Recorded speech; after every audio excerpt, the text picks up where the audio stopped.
ماں بزرگوں خواتین پر بمباری کر رہے ہیں، جو ناجائز ریاست کو وہاں پہ بسانے کی کوشش کی جا رہی ہے، یہ ظالمانہ اقدام کسی صورت قبول نہیں ہوگا۔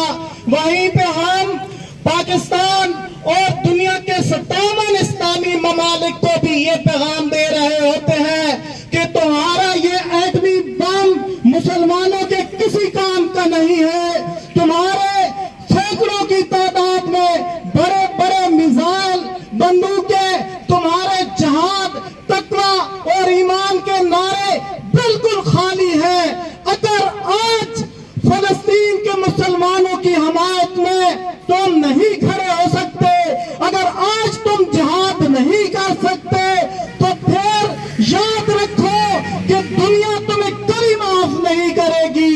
بلکہ آج یہ ننھے منھے بچے یہ پیغام دے رہے ہیں کہ اگر ان بچوں کا قتل عام بند نہیں کیا گیا تو پھر کل ان کی باری ہوگی۔ تو ہمارے کھٹ پتلی حکمرانوں کو اور حکمرانوں کو لانے والوں کو بھی سوچنا ہوگا کہ یہ دنیا میں کیا ہو رہا ہے۔ میرے قائد نے، بانی پاکستان نے یہ فرمایا تھا کہ اسرائیل ایک ناجائز ریاست ہے جو امت مسلمہ کے اس کو بسا کے امت کے قلب پہ چھرا گھونپا گیا ہے، خنجر گھونپا گیا ہے۔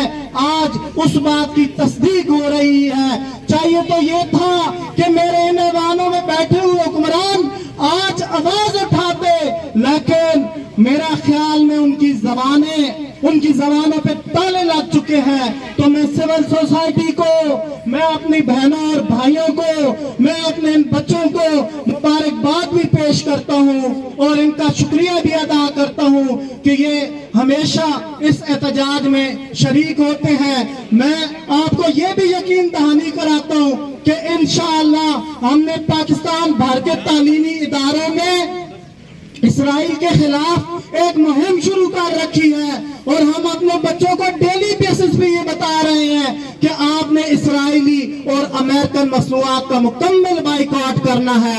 اور میں آپ تمام شرکاء سے بھی یہ گزارش کرتا ہوں کہ آپ بھی اس بائیکاٹ میں ہمارا ساتھ دیجئے۔ بہت شکریہ۔ بہت شکریہ سر، آپ نے ہمیں گائیڈ کیا، بلکہ آپ نے تو ڈبل ڈیوٹی ہے، باقی بچے جو ہیں جو آنے والی نسلوں کو آپ نے سکھانا ہے، یہ طرف ہم لے کے چل رہے ہیں۔ ابھی ہماری ریلی یہاں سے سٹارٹ ہوگی۔